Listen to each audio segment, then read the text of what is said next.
Hello, welcome to the Compassionate Communication in the Workplace webinar. I'm so excited to see you all here today and to see some familiar faces. This webinar is presented by the Workplace Peace Institute Leadership Academy, which is in the webinar series is a part of our new Paradigm Leadership Educational Series, which, by the way, we have just opened up our 2025 webinars that are available for registration. So I hope that you'll explore some of those offerings, and I'll get to see you next year as well. My name is Robin Short. I am the founder and CEO of Workplace Peace Institute. And I come to this work through the lens and through the experiential background of organization systems design, which means what I do is I look at how the organization as a system itself is shaping and influencing human behavior. I also work as a leadership development trainer and coach, a mediator and peace builder, and a diversity, equity, inclusion, and belonging consultant. Hopefully, what I am hoping to achieve is that I'm really supporting humans in actualizing their human behavior, specifically in the context of work. So our Leadership Academy, all of our courses are designed to optimize competencies in human behavior, really specifically around communication skills, conflict resolution, DEI, so that we can create highly engaged workplaces where all of our basic human needs and our dignity needs are consistently honored. We're really focused on supporting leaders in creating workplace cultures where all people can thrive. And we certainly think compassionate communication is an essential element of our ability to thrive. So today, we're going to take a brief overview of workplace conflict, just to contextualize this learning in the space of conflict itself. I'm going to talk a little bit about what I mean when I talk about peace in the workplace. And we're going to look at a framework for basic human needs that might be a little bit different than the framework you may have seen at some point in the past throughout your own educational and professional learnings. We're going to talk a little bit about the different types of conflict styles and why and how compassionate communication can support us in navigating those. And then we're going to go into the compassionate communication framework. I do want to highlight that my compassionate communication training is usually 4 hours to a full day. So we're just going to have a brief overview of the framework. And I can support you with some additional resources if you're interested in learning more. So just to get started, I want to offer a definition of workplace conflict. Workplace conflict is a state of discord that's caused by the actual or perceived opposition of our needs, our values, and our interest. I'll also add that conflict can surface too when we are not in good relationship with power dynamics in the workplace. When we experience workplace conflict, it can ultimately shut down our ability to be productive with one another and just actually get our work done. So those of you who have come to any of our webinars or presented or have participated in any of our trainings may have seen this basic human needs framework. This framework is really foundational to everything we do at Workplace Peace Institute. And the reason for that is because we're so interested in human behavior and how to cultivate relationships with one another where we're able to collaborate effectively, be in right relationships so that we can do the thing we've come to our workplaces to achieve. We need to be sure that we're supporting each other in our ability to actually experience the best of what it means to be a human.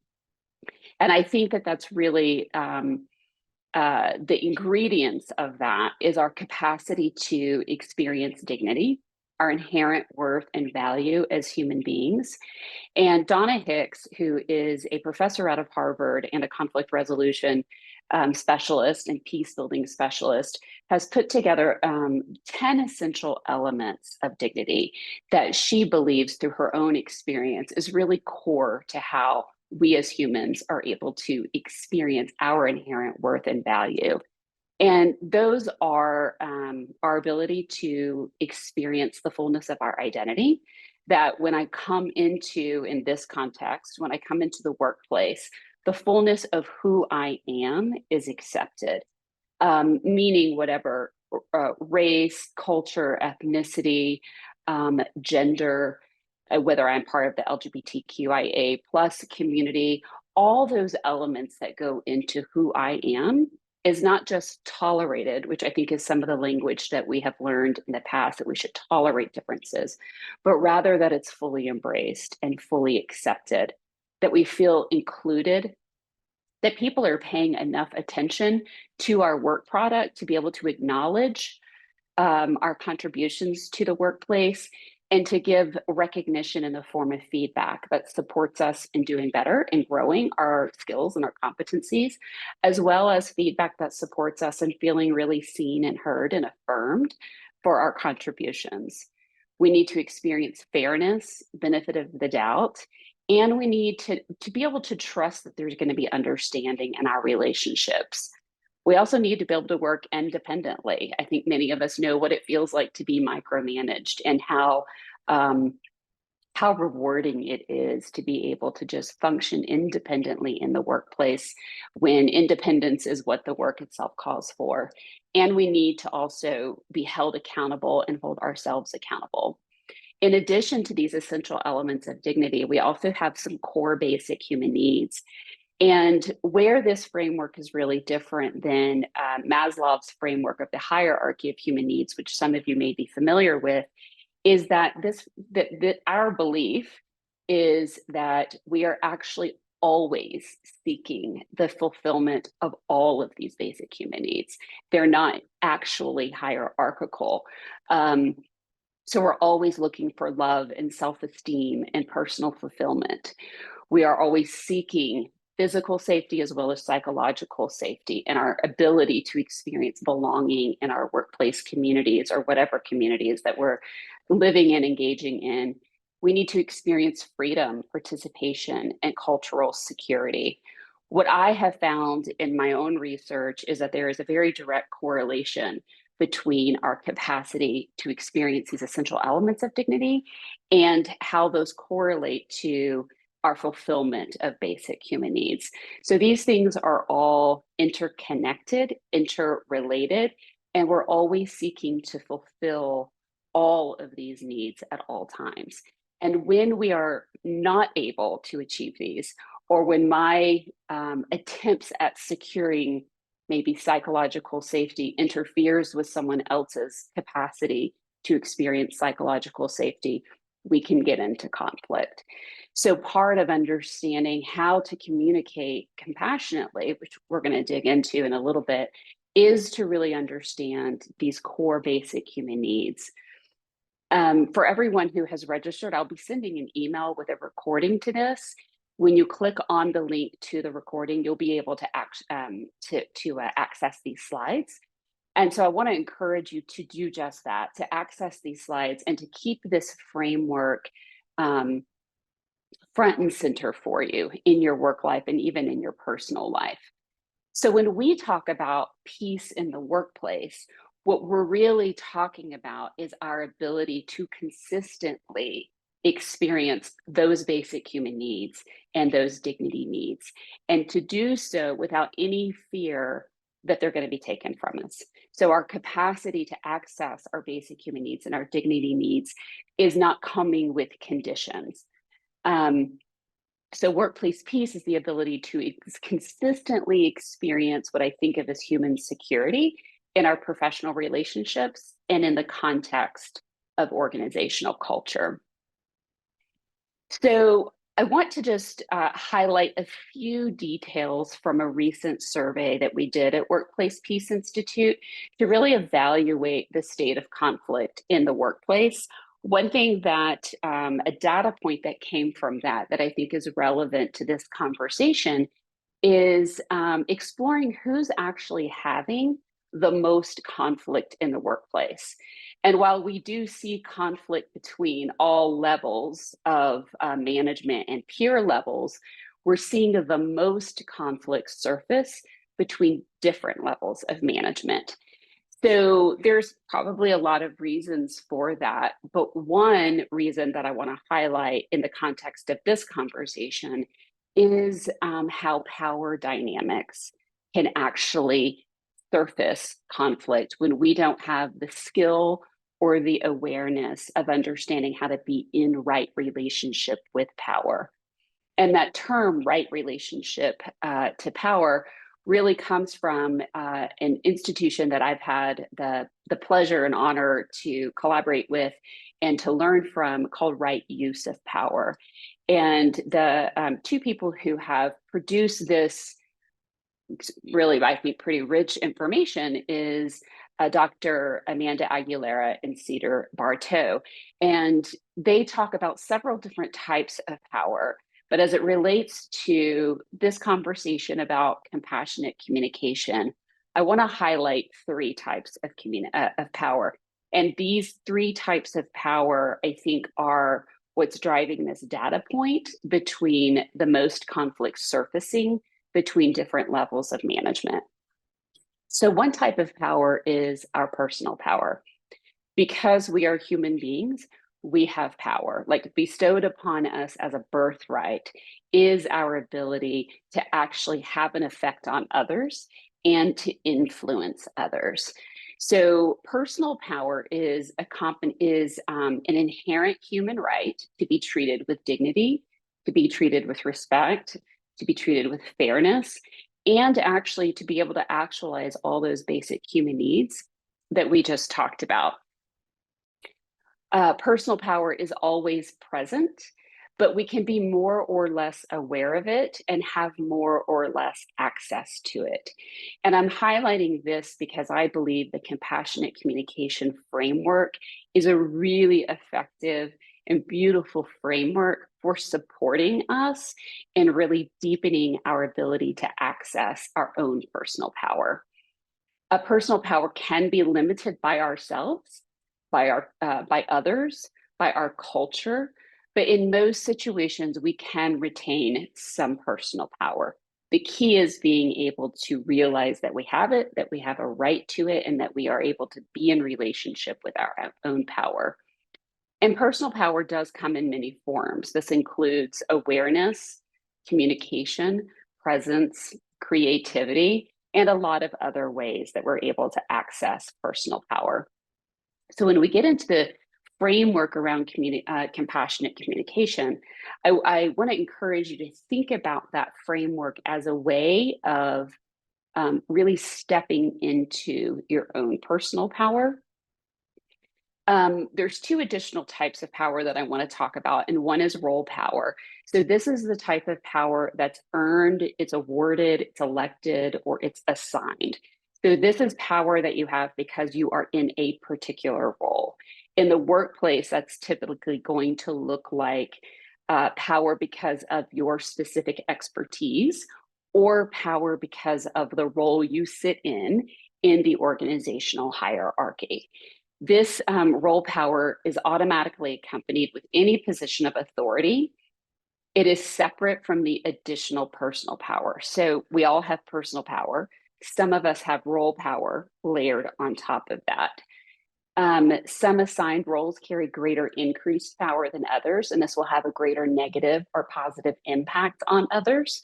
So when we get into the framework around compassionate communication, I want you to be thinking about how is my personal power and my role power influencing my capacity to really communicate with honesty and empathy. Some examples of positions with role power might be supervisors, managers, executive leadership, maybe political leaders, and also people of significant wealth. That is also a type of role power. And then we have status power. Status power is something that is culturally conferred, and you always will have personal power. You may have role power, and then you may also have status power. So this is something that usually goes unrecognized by those who hold it. Since we each have multiple social locations, our status power combinations are unique. So status power is what the culture you're living in says about your identity and the type of power that comes with your particular identity. So examples might be race, age, ability, gender, socioeconomic status. So whenever we are in communication with one another in any format, in any context, but certainly in the context of the workplace, we need to have some awareness of how we are leveraging our personal power. Do I need to amplify my personal power because I don't have enough access to role power or status power?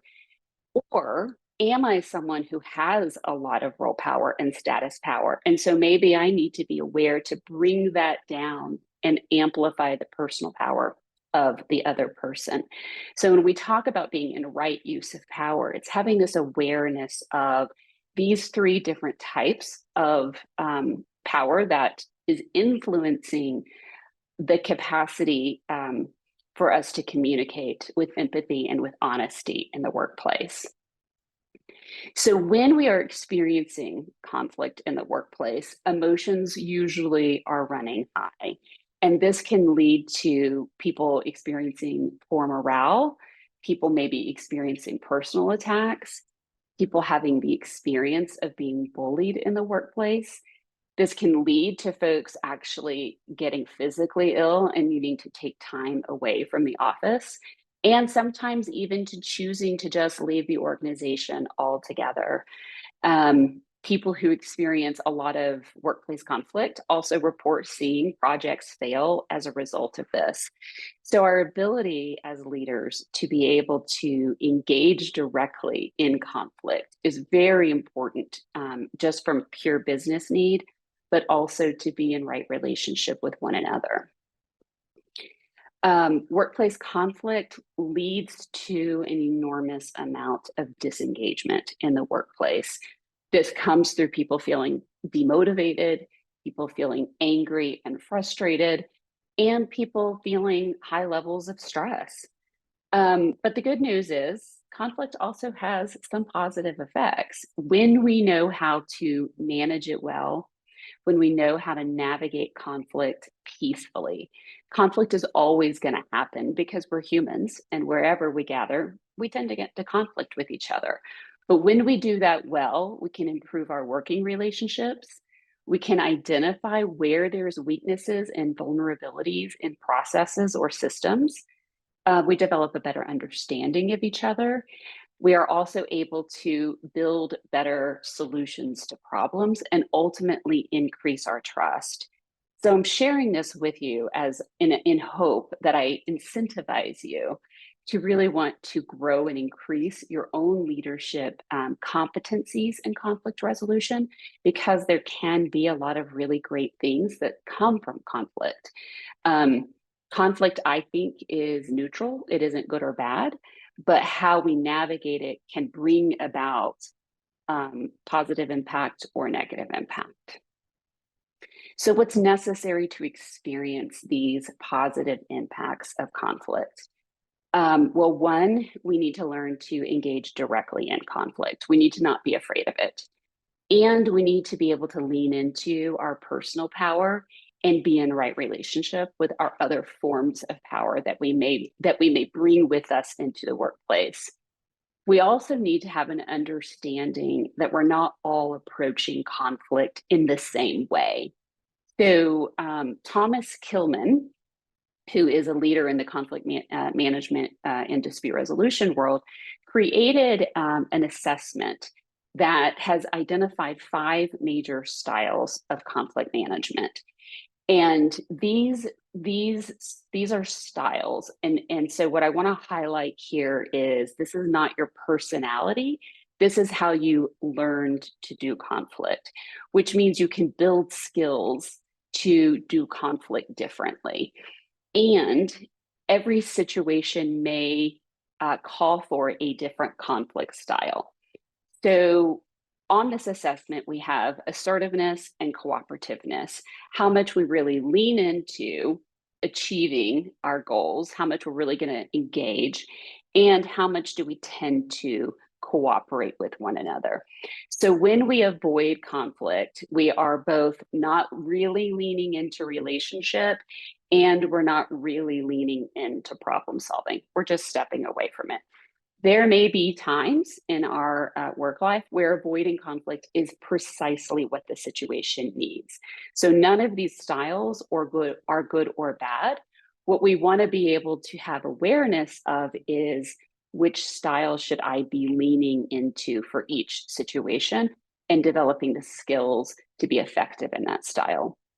So when we are competing, we're being very focused on goal accomplishment, but less focused on relationship.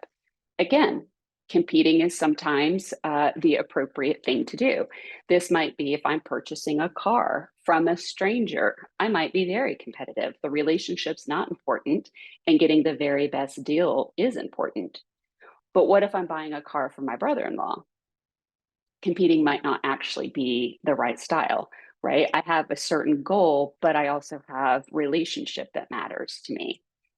Then we have accommodating. Accommodating is when I'm really focused on relationship, but not so much focused on the goal. And sometimes that is the right approach, but sometimes it isn't, right? Sometimes we can be overly focused on relationship at the cost of the goal. So we need to know when accommodating is going to be the right path forward and maybe when it's not the best choice. Compromising is I'm going to give up a little bit in order to get a little bit. Sometimes that's the right approach. Sometimes we do want to compromise. Collaborating is where we are as focused on relationship as we are on accomplishing the goal. And collaborating is harder, it takes more skill, but it is also the style that leads to our capacity to be in integrity with our power, to be in integrity with our relationships, and to be in integrity with our business needs. So what I think is interesting about this is, well, there's a lot of things I think is interesting about it, but one thing that I want to highlight for you here is 2 data points from the survey that we did. And we asked folks, what conflict style does your organization primarily rely on? And you can see that most people say, oh, in my organization, we avoid conflict. We are not focusing on relationship and we are not focusing on goal. So this tells me that there is a perception that people don't really have the skills to know how to navigate conflict well in our organizations, right? We have a perception that others don't know how to navigate conflict well. But interestingly, when we ask the same participants the question, what conflict style do you primarily rely on? The vast majority say that they collaborate. So that causes me to have some curiosity about that gap. Why is it that I think others avoid, but I collaborate? And I think that there's a lot of reasons for why this gap might exist. But for the purposes of this webinar, I really want to focus on our skills and our confidence in our skills to be able to engage directly in conflict. In order for me to prioritize relationship and business need equally, I have to be able to engage directly when we experience some form of kind of bumping up between our needs, our values, our interest, and our ability to navigate our the dynamics of our power differentials in the workplace. So this leads me to the compassionate communication framework. And I've shared all of this really with you to build the case for why I think compassionate communication is so critically important and why I think it can really support organizations in increasing collaboration in the workplace, which always leads to better business outcomes and better outcomes for our relationships. So compassionate communication is a framework that was developed by a psychologist by the name of Marshall Rosenberg. And Dr. Rosenberg refers to compassionate communication as nonviolent communication. Those of us from the conflict resolution world and from the peace building world have a pretty clear understanding of what we mean by nonviolence. But those folks who are outside of those disciplines, I think, have a little bit of a visceral response to the idea of nonviolent communication because it somehow assumes perhaps I am communicating violently. So I use the framing of compassionate communication, which is supported by Marshall Rosenberg's work. So he says in his book, which I highly recommend, that compassionate communication is a framework that allows us to express ourselves honestly and to receive the expression from others with empathy. So I'm going to tell my truth and I'm going to hear your truth with an open heart. That is shockingly hard to do. So when I talk about compassionate communication with folks, what we're really looking at is grounding this in self-expression and active listening. Many of us are familiar with the term active listening or the concept of this method of listening, which is really listening with the intent of building rapport and trust and deepening one's understanding of the other person. I will often say to people, listen with your whole body. So we have our ears. I can hear your words. I can hear your tone. I can see your body language. But when I'm listening with my whole body, I'm also listening with what is happening in my body when I hear you talking. So what is my own physiology telling me? And using that information as an equally important listening tool. We have a webinar coming up in 2025 that's going to look at polyvagal theory and insights that we can get from polyvagal theory in the workplace. But I'll just tease it with this.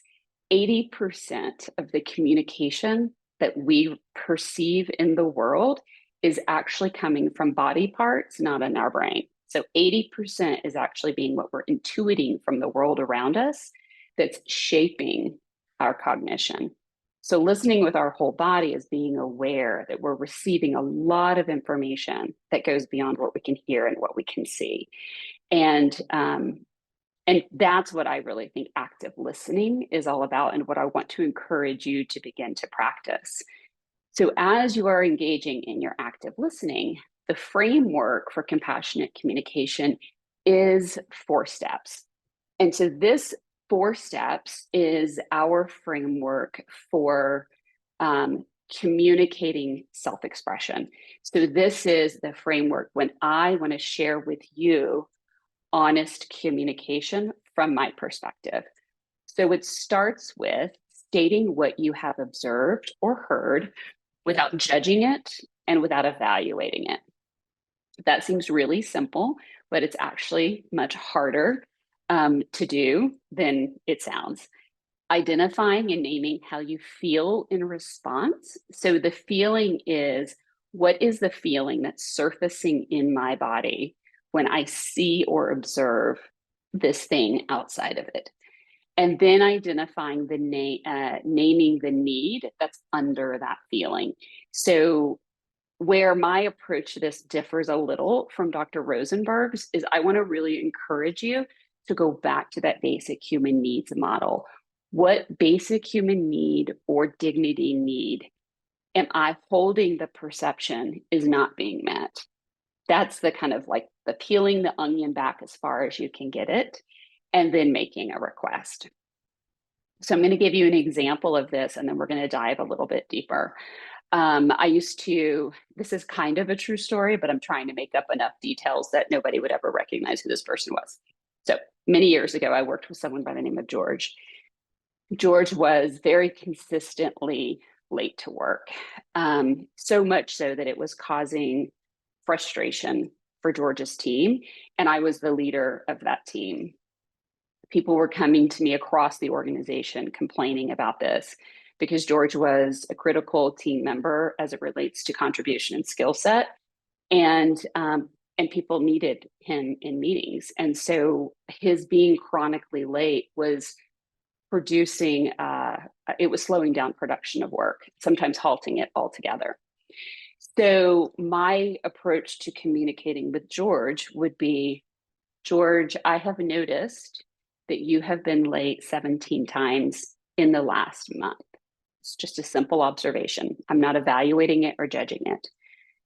This makes me feel anxious because I have a responsibility to to support the participation, the fulfillment, and the safety of our entire team. And when you are chronically late to work, it's creating stress and strife on the team because it's slowing down their ability to get work done. I'm wondering if you could share with me what's happening. So maybe we could find a way to come up with some solutions. So I just stated what I observed. I named what was happening in my body as a relationship to that. I identified a couple basic human needs that weren't being met, and then I made a request. What that does is it doesn't put the other person on the defense. So their brain isn't getting triggered, and they're able to continue to listen with their own body because they're not going into a defensive posture. So let's drill into this a little bit deeper. When we state what we have observed or heard without judging or evaluating it, what do we really mean by that? So observations are what we see, what we hear, what we experience, versus evaluations. So George, I noticed that you were late to work 17 times last month is very different from, George, you're never on time. George, I don't feel respected by your rude behavior. George, it's obvious you don't care about your teammates. These are evaluations. I'm evaluating the behavior rather than just stating what I observe. The second is naming how you feel in response to that. What we humans tend to do is use the word feel when what we really mean is think. So I feel like you really should be more respectful to your teammates. That is actually, I think you should be more respectful to your teammate. I feel like you're not taking this job seriously. That's really thinking language. I think you're not taking this job seriously. So when we are naming our feelings in this compassionate communication framework, we're really naming what is happening in my body emotionally as it relates to this. I feel sad. I feel angry. I feel frustrated. I feel overwhelmed. I feel anxious. I feel bewildered. I feel weary. I want to encourage you to spend time. If you Google a feelings wheel, there's all kinds of feelings that will surface. I want to encourage you to move beyond angry and try to find all the other emotions that get more nuanced. The more nuanced you're able to get with your feeling, the more capacity you will have to actually identify the need, which is that next step. Identifying the need that's under the feeling. So this is the third component of the compassionate communication framework. I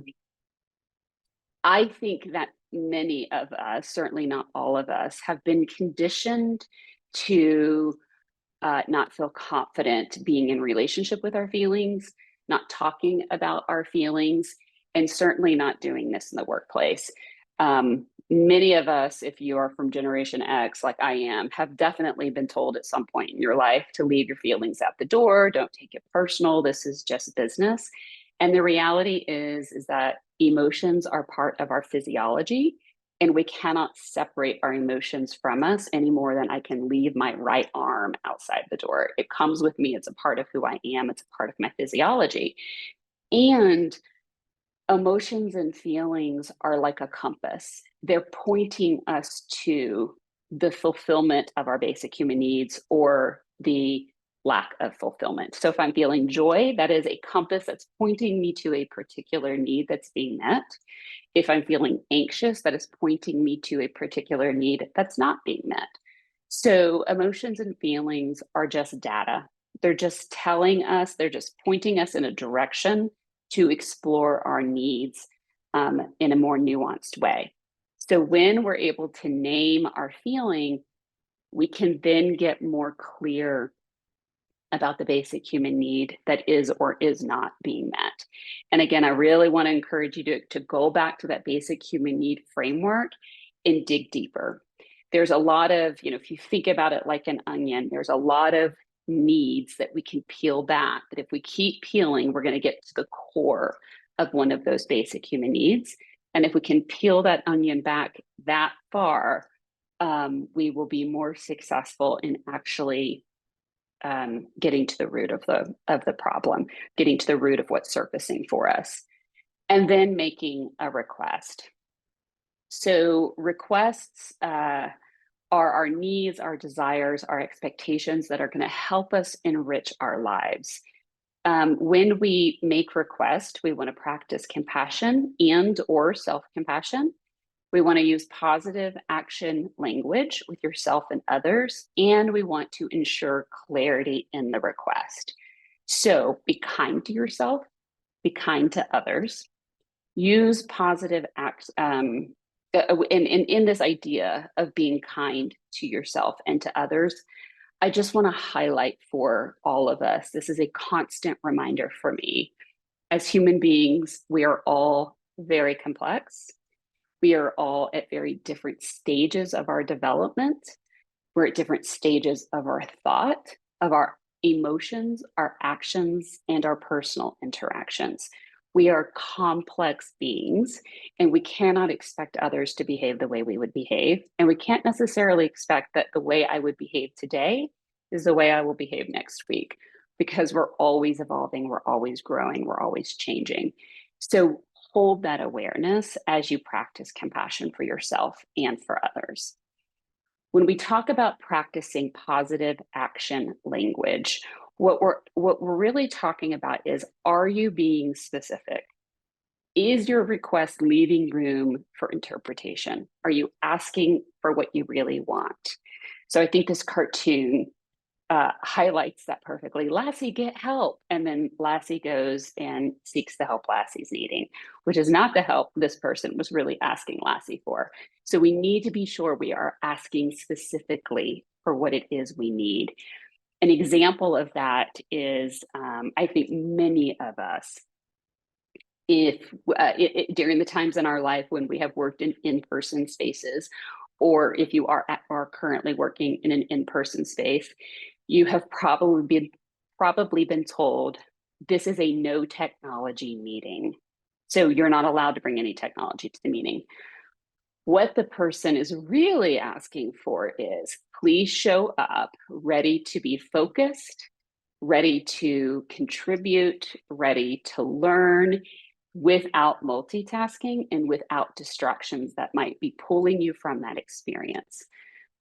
That's what people need to be asking for. When we say this is a no technology meeting, we may very well be violating people's learning needs, people's note-taking needs. We all engage, we all use our technology differently to contribute and to be creative. So asking for what we really need is what positive action language is all about. And then ensure clarity with your request. I want to make sure I communicate it effectively. Do you mind summarizing what you heard me say? I love it when people ask me this. And then I summarize back only to learn I was 100% certain I understood them and I didn't. And so that ability to summarize back really supports us in understanding, oh, we're not walking away with the same message. Let's try again. I know I just gave you a lot of information. Do you mind relaying back to me what you heard me say? I know emotions are running high. To ensure we heard each other accurately, do you mind if we both relay back what we just heard each other say? These are ways that are going to support us in really making sure that the request that we made was received and heard the way we intended it to be. So we just spent time looking at the expressing ourselves honestly portion of the framework. Now I want us to flip that and look at how this framework can be used to actually receive information from other people with empathy. So when we receive with empathy, what we're doing is not necessarily listening for our cognitive understanding or for our intellectual understanding, but rather we're holding space for that person to fully express whatever it is they need to say, and to give the person the gift of understanding and compassion for what they may be feeling, what they may be needing, and what they may be requesting. If you go through this webinar and maybe you deepen your understanding with more training or you read the book, you are at an advantage. You now have skills the other person doesn't have. And what I think is so amazing about the compassionate communication framework is, I'm from Texas, so here's a Texas example. It's kind of like the two-step. If you have a dance partner that's really good at compassionate communication, you just bring the other person along with them. They don't actually need to know the skills to dance well with you. So once you go through training like this and you have an understanding of this framework, the other person's coming to you with all this messy communication. And you can use the framework to receive all their messiness with compassion and with kindness. I love this quote from David Augsburger in his book, Caring Enough to Hear and Be Heard. And that is, being heard is so close to being loved that for the average person, they're almost indistinguishable. And I do think that that is the gift and the beauty of this framework, is that when we're able to do this with skill, we create space for people to feel loved. And in feeling loved, many times that in and of itself massively de-escalates this, can de-escalate a conflict. Marshall Rosenberg says that he can get to the root of any conflict in 20 minutes using this framework, which is a pretty big, pretty bold statement. Okay, so how do we use this framework to receive with compassion? One is state what you observed or heard without evaluating it or judging it. Somebody comes into your office and they're really frustrated, they're really angry, they're just coming at you with a lot of messy stuff. What are you observing and hearing? Don't judge it, don't evaluate it. And then make a guess. How do you think the other person might be feeling? What do you think is happening? You could be wrong, but just make a guess. What do you think is happening? And then make another guess about what you think they might need, and then support them in making that request. So let's go back to George. George is a writer, copywriter on in a marketing agency, and he's busy. Well, he's working fewer hours, right? Because he's coming to late a lot to work. So he's always kind of behind the game. And every time a project manager comes into the office ready to give George a new project, he just rolls his eyes and he huffs and puffs, and his body language is just demonstrating all kinds of frustration. And it's starting to make this project manager feel anxiety just coming into the room, because they're always received with so much aggression. That project manager has gone through compassionate communication training, and they know, you know what, there's something going on here, and I'm going to really receive this communication with some empathy. And this is what that might look like. Hey, George, every time I come in the room to talk to you about a new project, I see you roll your eyes. I see you avoid making contact with me. Kind of your body language tells me that you don't want to engage. And I'm wondering, I could be wrong about this, but I'm wondering if maybe my presence is producing some anxiety for you because you suspect I might be coming with more work. And I'm wondering if it might be helpful for you if you would just feel a little safer, if maybe we found a way to communicate the need for this new project, maybe like before I walk in the room, so you don't feel interrupted or disturbed. Would that be helpful for you? So I've used this framework, this project manager has used this framework to support George in exploring maybe what might be going on and isn't bothering to take offense to the behavior. They're saying, you know what, I'm seeing that you're hurting here and I'm going to receive this with some empathy. So that's what this framework looks like when you turn it around. Now, this is a hard framework. I think it looks easy. It reminds me a little bit like riding a bike.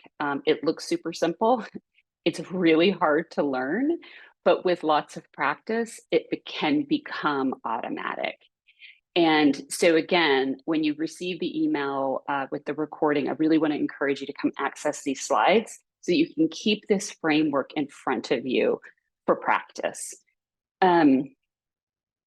So compassionate communication is a conflict resolution tool.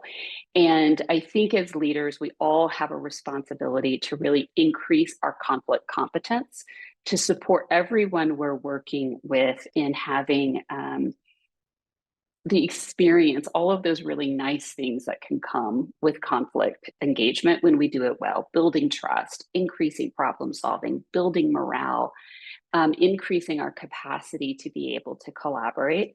So I want to encourage you and invite you to explore our Leadership Academy, see if there's any courses there that you might be interested in that might support you in your own journey.